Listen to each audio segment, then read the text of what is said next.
सध्या महाराष्ट्रभर एकच चर्चा आहे, महाराष्ट्राचा मुख्यमंत्री कोण होईल। त्यासोबतच दुसरी एक चर्चा आहे की महाविकास आघाडीत फूट पडेल, ठाकरे गट हा महाविकास आघाडीतून बाहेर पडेल। या संदर्भात मातोश्रीमध्ये बैठकीचं खलबंत सुरू आहे। मातोश्रीमधून स्वबळाचा नारा दिला जातोय का काय असा प्रश्न या ठिकाणी उपस्थित होते।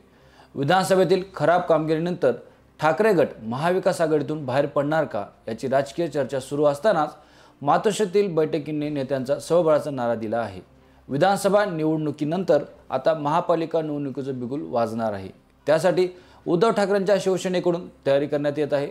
सूत्रांनी दिलेल्या माहितीनुसार मातोश्रीवर झालेल्या बैठकीत अनेक नेत्यांनी महाविकास आघाडीतून बाहेर पडण्याबाबत आपले मत व्यक्त केले आहेत।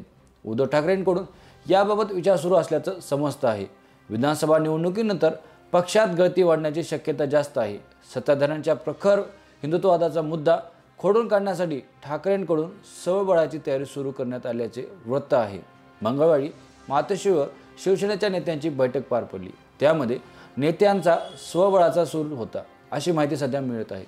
त्याशिवाय अंबादास दानवे यांनीही प्रसारमाध्यमांशी बोलताना तसे संकेतही दिले आहेत। त्यामुळे मनपा निवडणुकीआधी ठाकरे महाविकास आघाडीतून बाहेर पडतील असा अंदाज व्यक्त करण्यात येत आहे। 288 विधानसभा मतदारसंघात पक्षाने मजबूत व्हावं अनेकांचं मत होतं। मातोश्रीवर झालेल्या कालच्या बैठकीत उद्धव ठाकरेंसमोर अनेकांनी आपले मत व्यक्त केले आहेत। त्यामुळे उद्धव ठाकरे आता नेमकी काय भूमिका घेतात हे पाहणं महत्त्वाचं ठरणार आहे।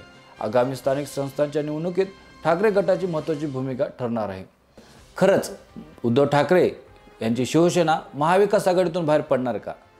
दानवेंच्या वक्तव्याने चर्चा प्रसारमाध्यमांशी बोलताना अंबादास दानवे यांनी स्वबळाचे संकेत दिले होते। ते म्हणाले की स्वबळाचा नारा नाही पण काहींनी भूमिका मांडल्या म्हणजे लगेच निर्णय होत नसतो, पण सर्व मतदारसंघात संघटना मजबूत व्हावी असं मत सगळ्यांनी मांडलं। भूमिका मांडत असताना मी भूमिका मांडली म्हणजे पक्ष लगेच निर्णय घेत नाही, भूमिका मांडण्याचा सर्वांना अधिकार आहे, सर्वांचं मत जाणून घेतलं जाईल असं दानवे म्हणाले। निवडणुका कुणासोबत लढायचं हे पक्षप्रमुख ठरवतील। मागे आम्ही लोकसभा आणि विधानसभा एकत्रित लढलो, एखाद्या स्थानिक स्वराज्य संस्थेत निवडणुकीत वेगळा निर्णय होऊ शकतो, ते पक्षप्रमुख ठरवतील असंही या ठिकाणी दानवे म्हणाले। मुंबईत महापौर भाजपचाच असेल अशी चर्चा सुरू असताना ठाकरेंच्या बैठकीत स्वबळाची चर्चा सुरू झाली। त्याबाबत बोलताना भाजप नेते सुधीर मुनगंटीवार यांनी मुंबईत भाजपचाच महापौर असेल असे म्हणाले। मुंबईत ते जिंकत नाहीत हे त्यांनी लक्षात ठेवावं। 2017 साली आमचा महापौर बसला असता, पण आम्हाला त्यावेळी वातावरण खराब करायचं नव्हतं म्हणून आम्ही काही केलं नाही, पण आता मात्र मुंबईत महापौर भाजपचाच असेल असं या ठिकाणी मुनगंटीवार म्हणाले। तुम्हाला काय वाटतं, मुंबईचा महापौर कोण होईल आणि उद्धव बाळासाहेब ठाकरे यांची शिवसेना महाविकास आघाडीतून बाहेर पडेल का? एकंदरीत सध्याची परिस्थिती पाहता आपण आपले मत या ठिकाणी कमेंटच्या माध्यमातून व्यक्त करू शकता।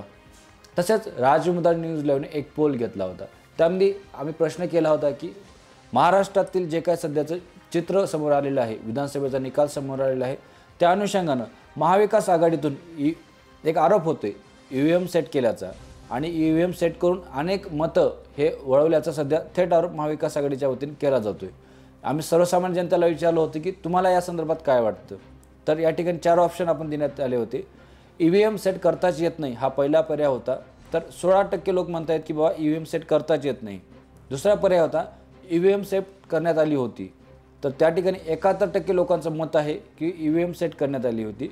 तिसरा पर्याय होता EVM सेट करण्यात आली नव्हती, तर या ठिकाणी 4% लोक म्हणतात की सेट करण्यात आले नव्हतं।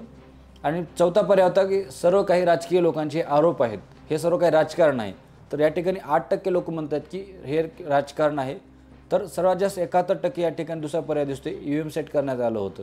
आपल्याला काय वाटतं, खरंच EVM सेट करण्यात आलं होतं का? आपणही आपलं मत या पोलच्या माध्यमातून व्यक्त करू शकता आणि राजमुद्रा न्यूज लाईव्हचे वेगवेगळे सत्र पाहत राहा।